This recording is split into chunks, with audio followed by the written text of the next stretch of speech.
like Anne-Marie Pagan, I had been an REC in different schools in Victoria and New South Wales for about 18 years.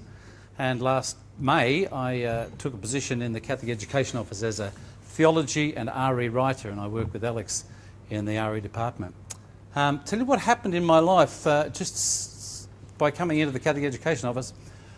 The year before, at Merrymead Catholic College up in South Morang, as the head of the RE department, we were asked to present a Rolls-Royce unit and give it to the faculty, to the other domain. And though I was teaching senior RE, I said, I'll take one of the classes, I'll take the Year 8 class on Good Samaritan, and I will present this, and they were talking about modelling it to the rest of the faculty.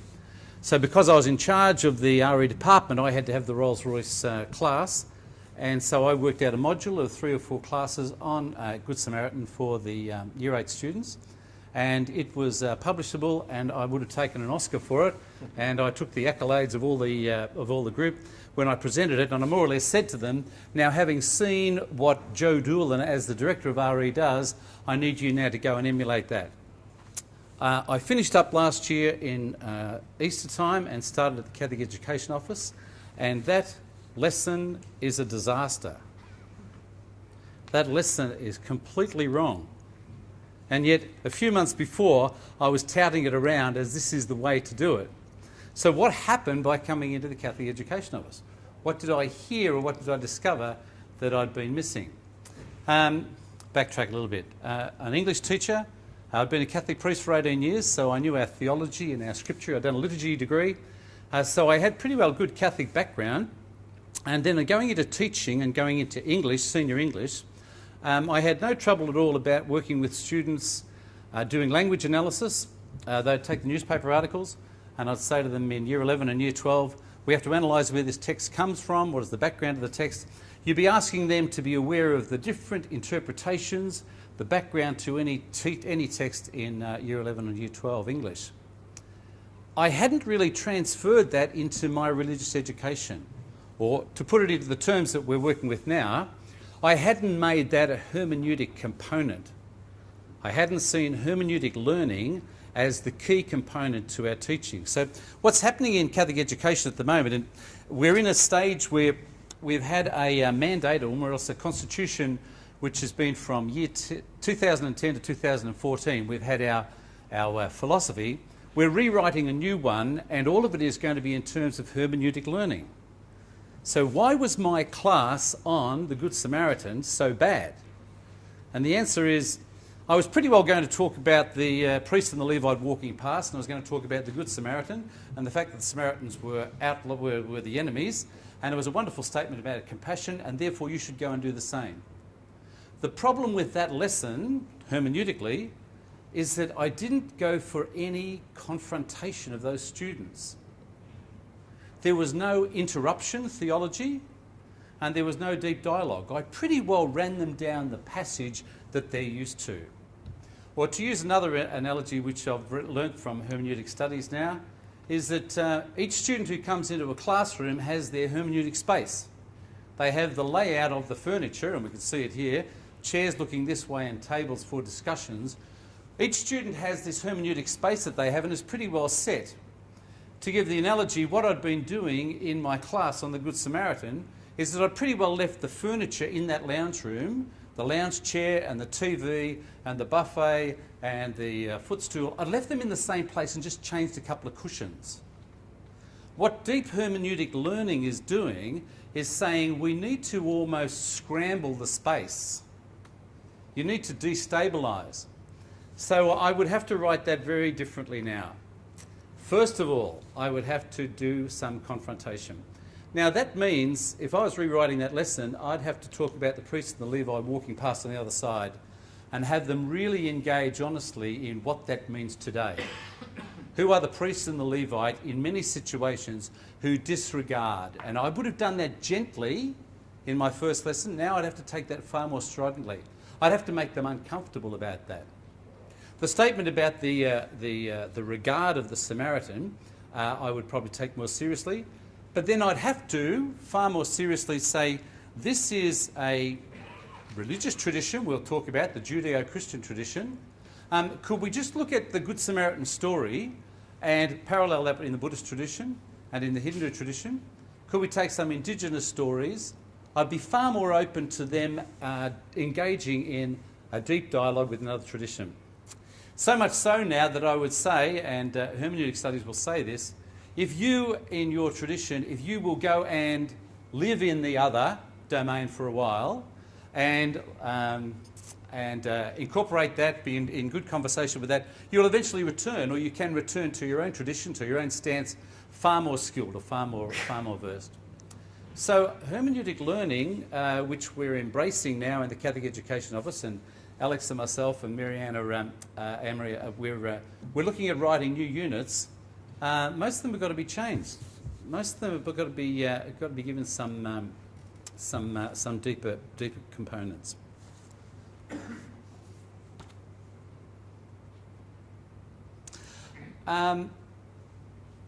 That includes, now this one I wouldn't have said this this time last year, that includes a strident critique of even our own tradition.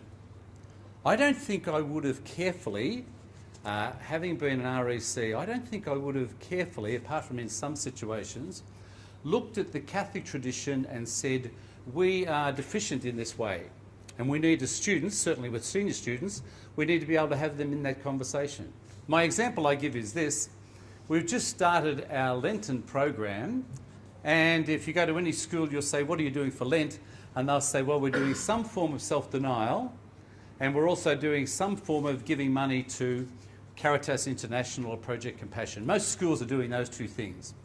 And when I say, what are you doing with self-denial, you can ask a student, and a lot of them will be saying that they're going off cherry ripe for Lent.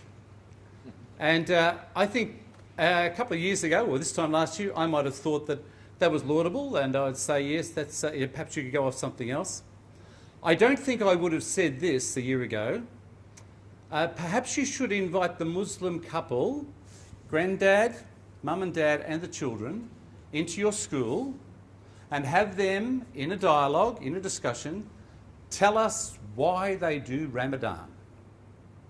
The fact that you will go off a cherry ripe for 40 days and say that is my fast preparing for the great Christian event, the death and resurrection of Jesus, the fact that you go off a cherry ripe compared to another religion is ridiculous. So I don't think I would have done that before. I don't think I would have gone for deep confrontation. I don't think I would have gone for a theology of interruption. I don't think I would have gone for the deeper dialogue. Why do they do that? What is happening in that family when they don't eat in the morning and don't eat until they get home at night? What is occurring there? And then in that class, have those students in my school say, so we now understand the parameters of Ramadan and what it means for their belief.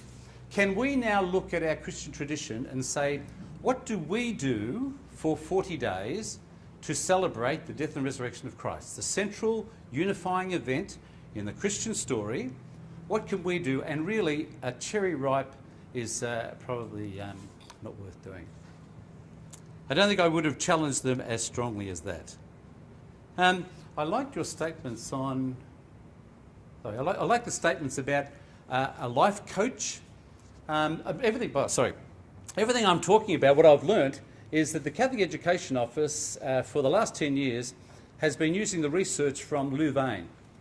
There is a whole lot of an RE program over there, and we've been in conversation with that. Matter of fact, every school is doing a survey of their Catholic identity stance. It's almost like a survey of the philosophy that they have in Catholic education, and we're putting them into an orthogonal axis, and we can see which ones are fairly fundamentalist, which ones have a far more literal approach to the church, and which ones have it's called a post-critical belief component. We are tabulating whereabouts our schools are, and that is enabling us to see where their RE program and their Catholic identity has placed them.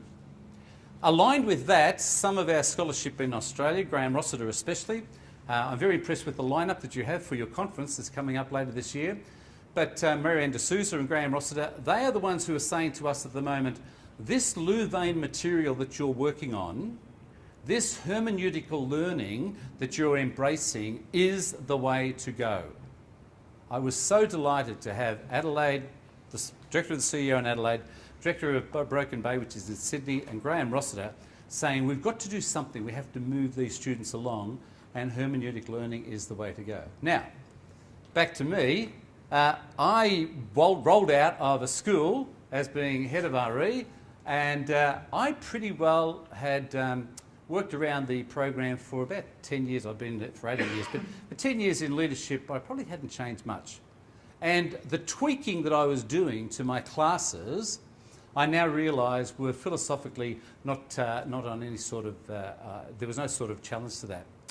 What's happening in Catholic education at the moment is that we're embracing a Louvain model, which is a hermeneutic model, which is challenging the way we look at all our classes. It's a really exciting time. All right? I'm so glad, I'm hoping everybody has shredded my class on the Good Samaritan, because I think that was so, it was so thin. I didn't think it took seriously where we're moving at the moment, which is deep dialogue, which is the theology of interruption, and which is a destabilising of the students so that they can then come and relook at their faith. That's what's happening. My job at the Catholic Education Office is a theology and religious education writer, okay? And Catholic Education Office at the moment in the next 5 years is moving into a new philosophy of working out our religious education components. I'm so pleased we haven't written our new constitution, and I'm so pleased that Alex and myself and Marianne haven't started writing any new content, because we have to frame it in a hermeneutical style, in a hermeneutical dialogue. Thank you.